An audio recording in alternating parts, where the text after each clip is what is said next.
Buongiorno da Sicilia 24, le principali notizie. Diagnosi sbagliata, verificare l'operato dei medici, passa al contrattacco la famiglia della bambina morta di difterite a Palermo. La Regione invita le ASPA a misure straordinarie per vaccinare bimbi in tempi rapidi, l'infettivologo Bassetti rinviare l'apertura delle scuole. Caldo e incendi a Palermo e allerta rossa, l'AFA non abbandona l'isola, temperatura al di sopra della media stagionale. Caro carburanti, arriva il conto dell'estate, un pieno costa il 21% in più, benzina e gasolio sopra i 2 euro al litro. Il giallo della morte di Noemi ha riposto dubbi sulla versione del fidanzato, dopo la scoperta del cadavere andò al bar del fratello prima di tornare nell'abitazione. Dietro le quinte di Notre-Dame de Paris, l'opera moderna più famosa al mondo ritorna al Teatro di Verdura di Palermo con un debutto da tutto esaurito. Calcio, il mio compito è fare gol. A Catania si presenta così ai tifosi rossazzurri Massimo Coda, l'attaccante punta a entrare presto in forma, sul mercato ufficiale Torrasi. Calciomercato, primo allenamento con la maglia del Palermo per Perin, domenica per il portiere l'esordio contro l'Arezzo.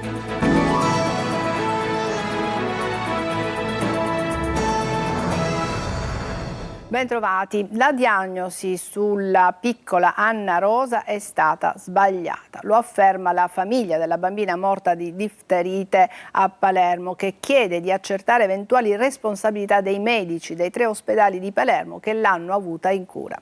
Intanto i centri vaccinali continuano ad essere presi d'assalto. Marco Gulla.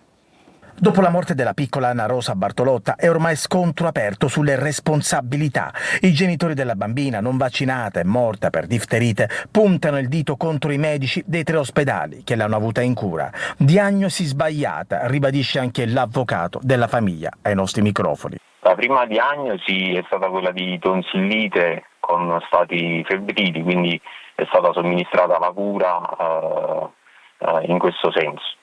Quindi c'è stato un primo accesso il 13 agosto, dopo qualche ora la bambina è stata dimessa e la madre è stata invitata a ritornare in ospedale qualora la situazione fosse peggiorata. Il 15 agosto, tuttavia la signora il 13 agosto aveva già informato i medici che la bimba non risultava avere il vaccino. Il cuginetto di Anna Rosa, anche lui positivo alla difterite ma vaccinato, sarà dimesso a breve dall'ospedale dei bambini. Sta bene. Nei centri vaccinali intanto continua la corsa al vaccino, anche oggi prenotazioni esaurite e tanta gente in attesa. Rispetto all'anno scorso vaccinazioni cresciute del 70%. Quello che è successo alla bambina, ovviamente chi non aveva fatto il vaccino probabilmente si è subito messo all'opera per prenotarsi, ecco.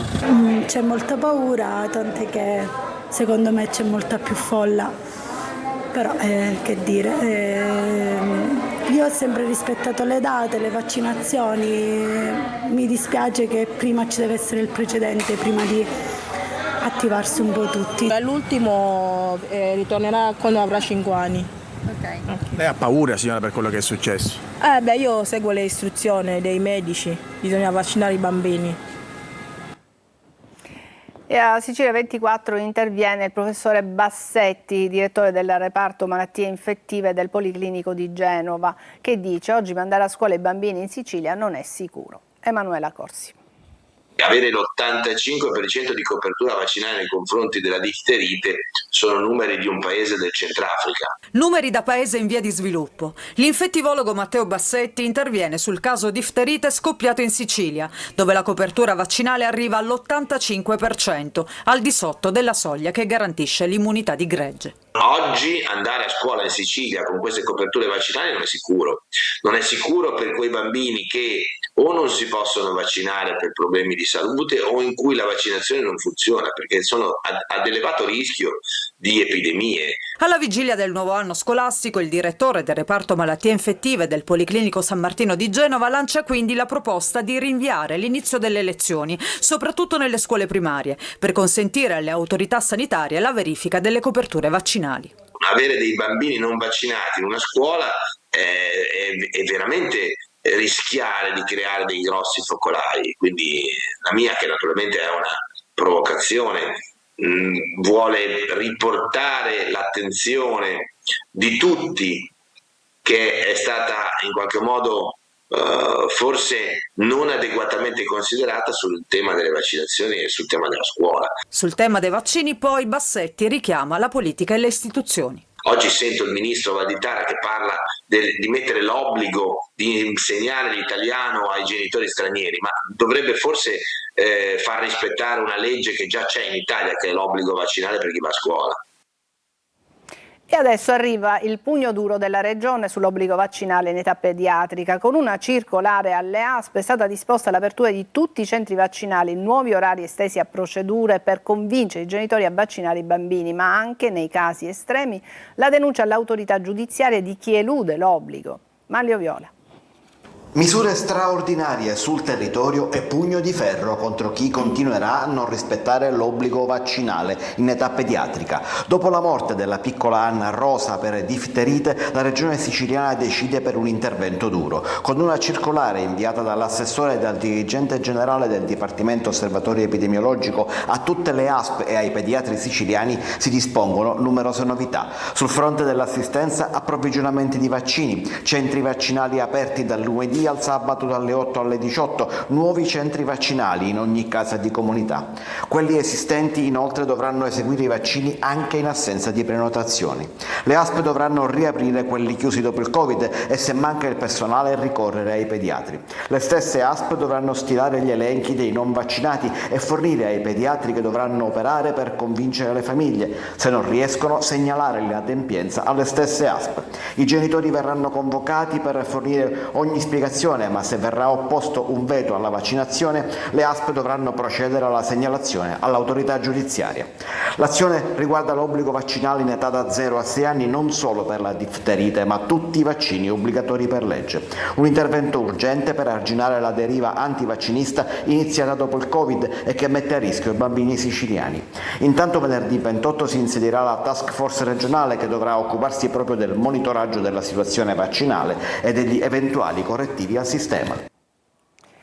L'AFA e le temperature al di sopra della media stagionale non abbandonano la Sicilia. A Palermo è caldo da bollino rosso. Il bollettino diramato alla Protezione Civile per la giornata di oggi prevede un'allerta per rischio incendi e ondate di calore nel capoluogo, dove la temperatura percepita sarà di 41 gradi. Livello di attenzione rosso per rischio incendi a Enna. Nel Palermitano diversi i roghi sono divampati a Gibilrossa nella zona di Misilmeri. Situazione critica anche in provincia di Catania, a Caltagirone e in provincia di Messina, Montagna Reale. Momenti di apprensione a Militello Rosmarino, sempre nel Messinese, dove il fuoco si è riattivato dopo un iniziale contenimento. Nel Trapanese gli incendi hanno interessato la frazione di Castelluzzo a San Vito Lo Capo.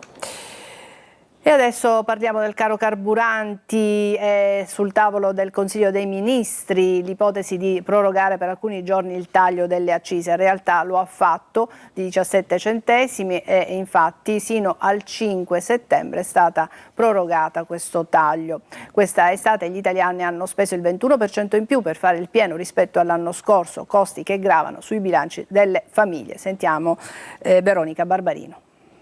Secondo una stima di Confesercenti, tra luglio e agosto gli italiani hanno speso 1,8 miliardi di euro in più per fare il pieno rispetto agli stessi mesi del 2025, con un aumento del 21% della spesa per il rifornimento.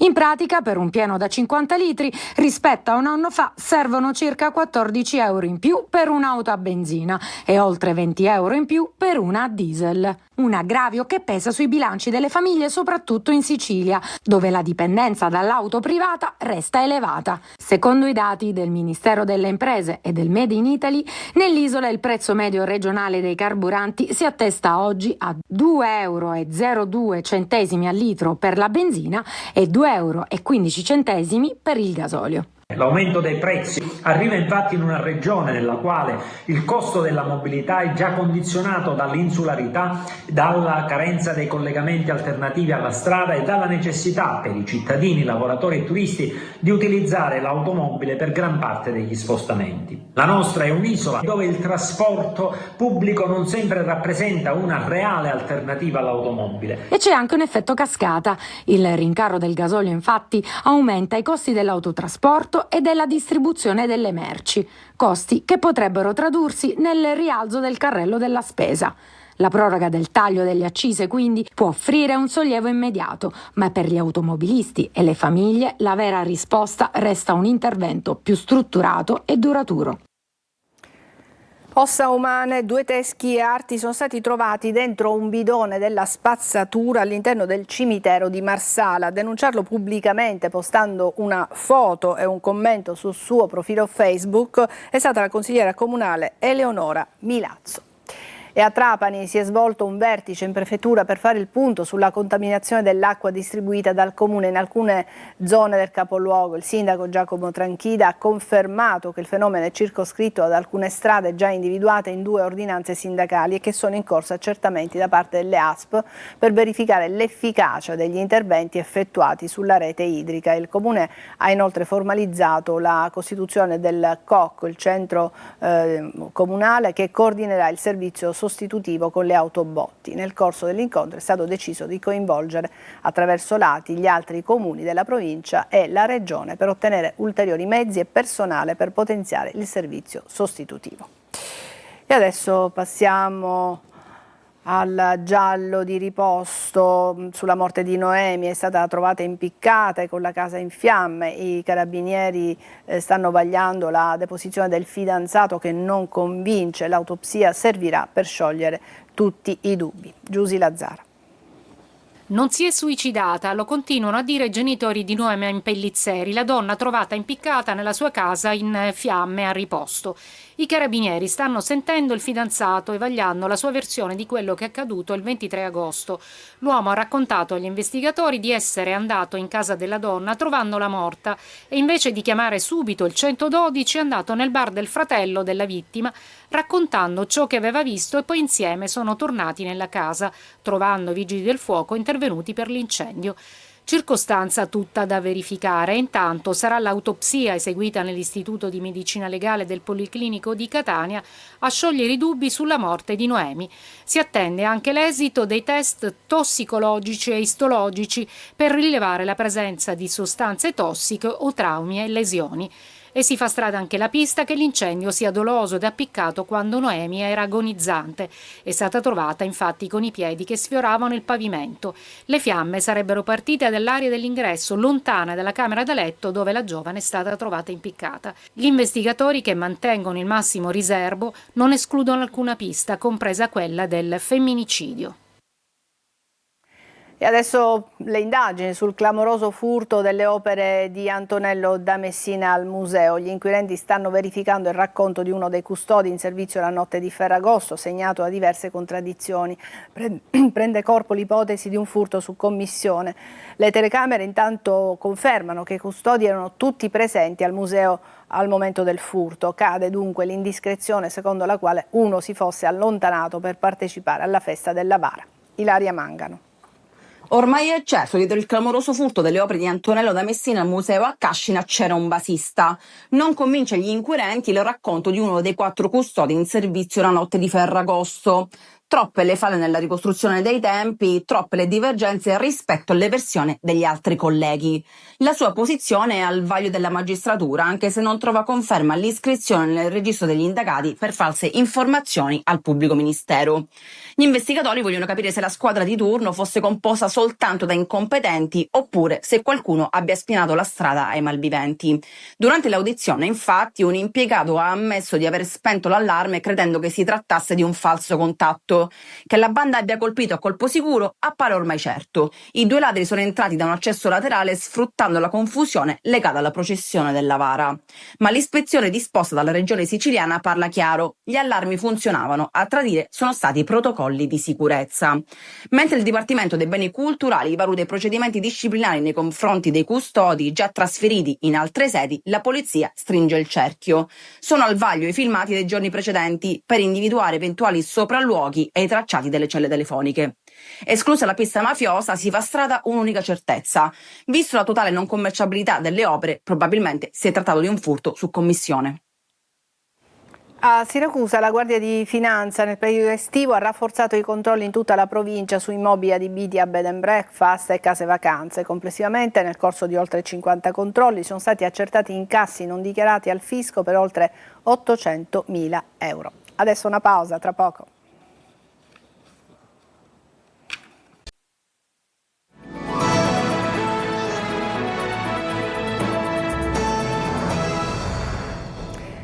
Ieri in tutto il mondo si è celebrato la giornata del cane in Italia. 2 famiglie su 3 vivono con un amico a 4 zampe. Sentiamo Francesco Aloi. Senti, che mi fai un doggy bag per il mio cane? 2 cannelloni, salta in bocca e mettici pure 2 palle dei profiteroles. Profiterol al cane. Bulldoghino francese, raffinatissimo. Dal film alla realtà, c'è chi al proprio cane non fa mancare davvero nulla. L'amico a 4 zampe è celebrato in tutto il mondo con una giornata a lui dedicata. Ogni cosa è influenzata dal cane, dalla vita di tutti i giorni alla vacanza. C'è anche una piattaforma tutta italiana, si chiama Bauking ed è pensata per chi decide di viaggiare con il proprio animale domestico. In Italia lo fanno quasi 4 milioni di famiglie. Ma mai dimenticare che non si ha a che fare con un peluche. 2 famiglie su 3 hanno un cane in casa. Questo è importante perché è aumentata la sensibilità, è una scelta che si fa con consapevolezza, con tanta responsabilità, ma i cani vanno educati perché una buona gestione di un cane fa vivere meglio. Sarete capaci di formattare il disco rigido di quegli imbranati dei vostri padroni. Il cane più amato dagli italiani è il meticcio, ma sul podio ci sono anche il barboncino e il bassotto. A volte hanno anche un profilo social, come Lillo, il cagnolino di Diletta Leotta, che lei definisce 100% stallone italiano. A un cane non importa se sei ricco o povero, brillante o imbranato, intelligente o stupido. Se gli dai il tuo cuore, lui ti darà il suo. E adesso parliamo di spettacolo. A Palermo vi portiamo nel dietro le quinte di Notre Dame de Paris. Il musical di Riccardo Cocciante è tornato al Teatro di Verdura, dove resterà fino al 6 settembre. Emanuela Corsi.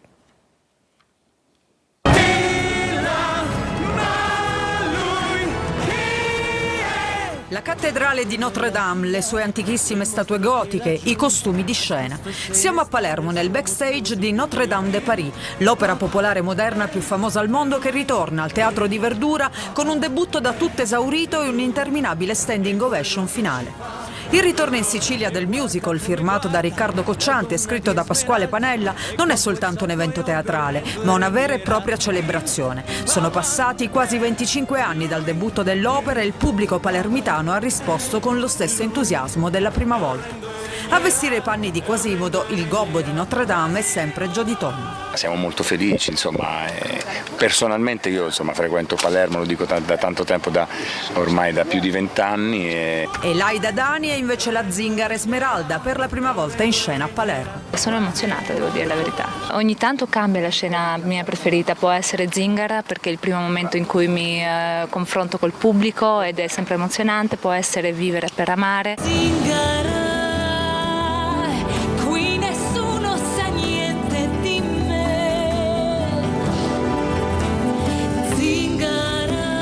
Nel cast compaiono anche Vittorio Matteucci nei panni di Frollo, il nobile alchimista solitario che si innamora follemente di Esmeralda, mentre Gianmarco Schiaretti interpreta Gringoire, il poeta di strada che fa da filo conduttore per l'intera trama. Questo è il tempo delle cattedrali,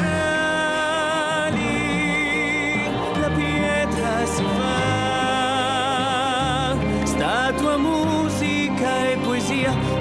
L'opera, tratta dall'omonimo romanzo di Victor Hugo, resterà in scena nel capoluogo siciliano fino al 6 settembre. Su mura e vetrate, la scrittura e architettura. Breve pausa e poi il calcio.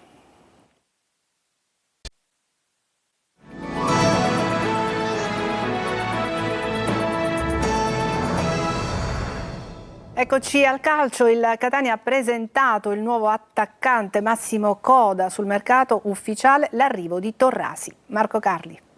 Mister 150 gol o quasi in Serie B si presenta. Massimo Coda è la punta di diamante del nuovo Catania, 18 gol con la Cremonese nel 2024, capocannoniere per 2 stagioni fra il 2020 e il 2022, 3 promozioni in A, arriva quasi a 38 anni e lui affronta subito il tema. Tanti dicono è vecchio, ormai è finito così, però non c'è smentita migliore che darla sul campo, quindi questa cosa qui mi carica insieme al fatto di essere in questa piazza. Indosserà la maglia numero 9, attende di definire con Longo se partire per Monopoli o no e dice che lavorerà per entrare in forma il prima possibile. D'altro canto sa che gli viene chiesta soprattutto una cosa. Devo fare quello che so far bene, il presidente dice, e il direttore la devo buttare dentro, è la cosa principale.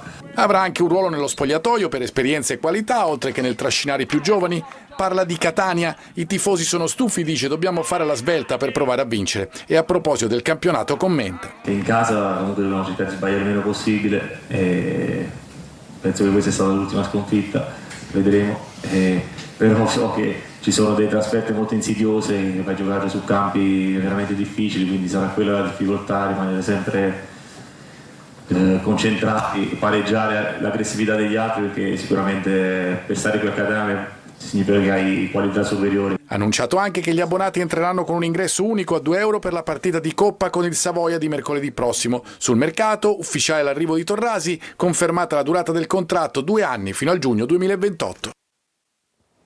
Perin saluta la Juventus e approda a Palermo. Il portiere firma un contratto triennale con i rosa. Sentiamo Marco Gullà.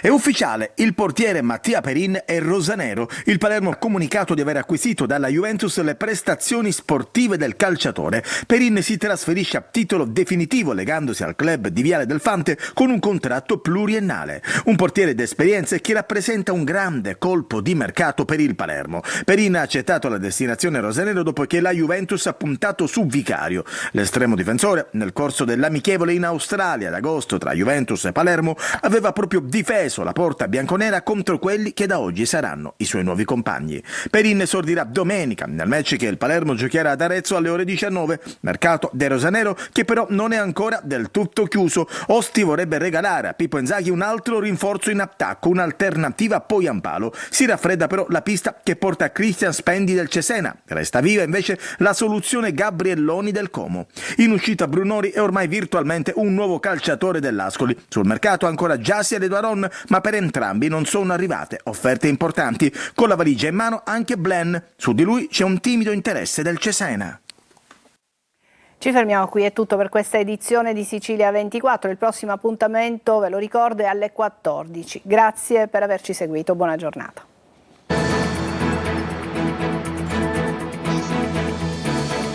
Entra nel mondo dell'informazione con l'app Sicilia Web. Resta sempre aggiornato con le news e le live in diretta.